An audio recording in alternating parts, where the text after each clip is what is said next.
Hey, welcome back. It's Laura at Hyperstamper. Today's antique junk journal is this beautiful antique book called Emily of New Moon. A very plain cover. There was nothing on the cover, so I pulled this postcard from 1908, which is stunning. It's these embossed roses. Can you see that? And it's almost like a rotograph, which has almost a foil, but it's a silver. It's absolutely beautiful. These were quite expensive back in the day, and they have quite a bit of value now as well. So what I did is I put it on a hinge so that the person who owns this journal eventually can see the back. We've got the 1908 mark there and this lovely letter from someone to their mother. Isn't that great? So that's the front there. I've put some Chantilly lace, some vintage lace from that wedding dress that I've been using on the front. And I made some rose ribbons up here. And on the side, I've added some silver chain to match that postcard. And this is a full necklace here that you can take off and reuse. And it's got the little pink roses and pearls, just like the cover there, and some vintage beads here.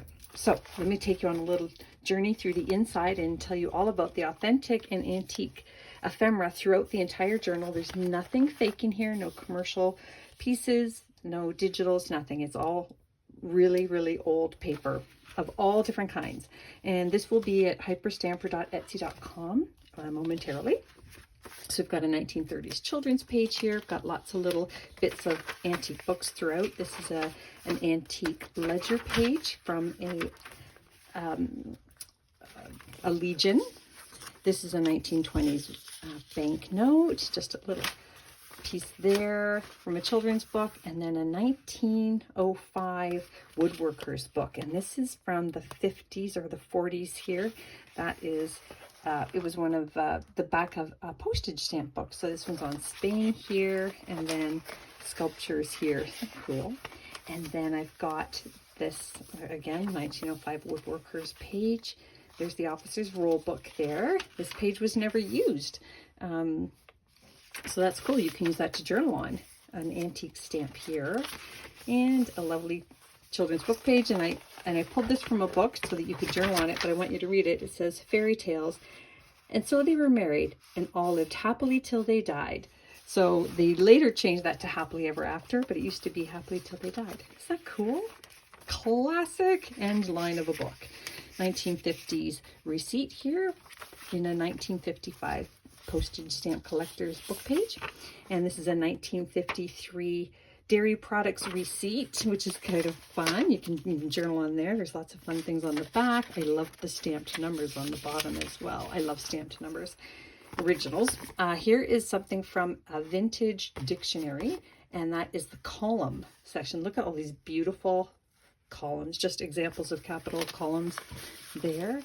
And I put antique paper on the back so you could journal back there. And then on the other side, I put this vintage hanky in here, a sweet little hanky, and it's got roses on it. So I thought that matched the theme of the journal cover. This is from 1937. It's a student's note here, and illustrations on a project they did on plants and how they grow. Isn't that cool? So again, we've got plants there. And this is a vintage encyclopedia page down here. This is from the early 1900s Tenderfoot book. And I love this embossed incorporation stamp here from a library from 1872. Isn't that cool? I love that. A doily, how to make doilies embroidery book, or vintage lace. This is an antique postcard from 1906. Isn't that gorgeous? That's a beautiful church postcard. And then I made this journaling tag with antique paper, 1930s book page. That's from my book house, up one pair of stairs. That's from another antique book there. And this is from the 1800s in Farm and Field. Look at that. Isn't that beautiful? Love that. Here is a plate from a vintage book, just really pretty. It's actually a German book.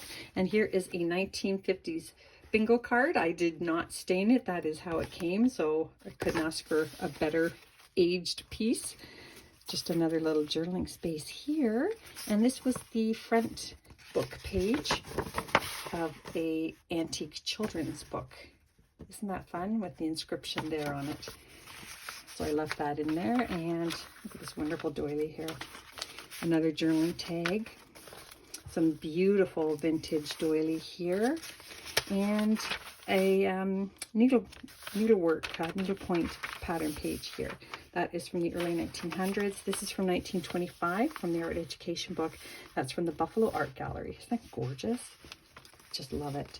This is from the 1950s book Bambi. So you can journal on there. A vintage dictionary page and some wonderful vintage pieces here to cluster it up.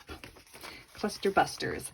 There is a 1939 Birds of America plate, and it's a double plate here. So you've got some on one side here and then over here. Absolutely stunning. Glossy paper in the 30s was a big deal, so that would have been a very expensive book to have. And then Songs for Fun, Polly Wolly Doodle.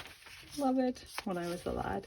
And then this is a little window box page. And up here, I found this in a antique French lessons book, and somebody had made little notes on French, probably getting ready for a test. So I loved that little cheat sheet in there. So that lives here now.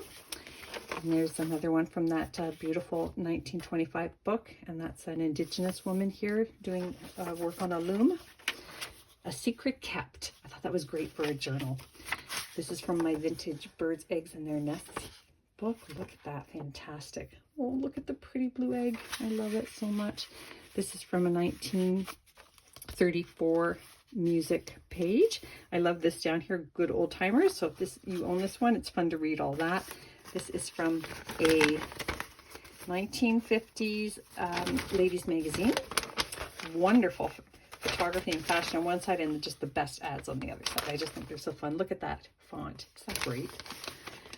Oh, I love it so much. Okay, very, very pretty and colorful. 1940s children's book page here. A vintage botanical book page. That's 20 scrapbook from 1934. And early 1900s page here. And then this is from the 1950s, and it's from a magazine. I've been using this all week. It's sort of like Teen Beat. But it was from the 50s. So look at these two guys holding a pie. That's just hilarious. Okay. And then I've got this 1930s double photograph here because I wasn't able to peel them off without ruining the photograph. So this is a camp counselor here and another camp counselor here. Betty Clark, if you will. So 1930s Monopoly money and another vintage playing card from the 70s. Isn't that neat? Creative writing. I pulled that from a book. This is from 1965, a payday card. You can do some fun upcycling with that. Got some Canadian birch bark up here. And just some places to journal on this 1800s page here from a pocket book. And this is a map, Eastern Canada here, and that's Western Canada up there, from 1920s, from an atlas, or a geography book, sorry, from the 20s. Is that wonderful? Nice vintage button there. This is the spine from the book. Inside spine, and then let me pull this out here. Don't tear, don't tear. I put it in too soon with the glue. There we go. That is a little notebook that I made out of antique paper and crochet bits on fuzzy cardstock. So put that back in there. It will not stick this time. And that brings us on to look at the little young folks at home baby page. And then that brings us to the end page of the book. So I hope you love it as much as I loved making it. And please come back soon. Bye.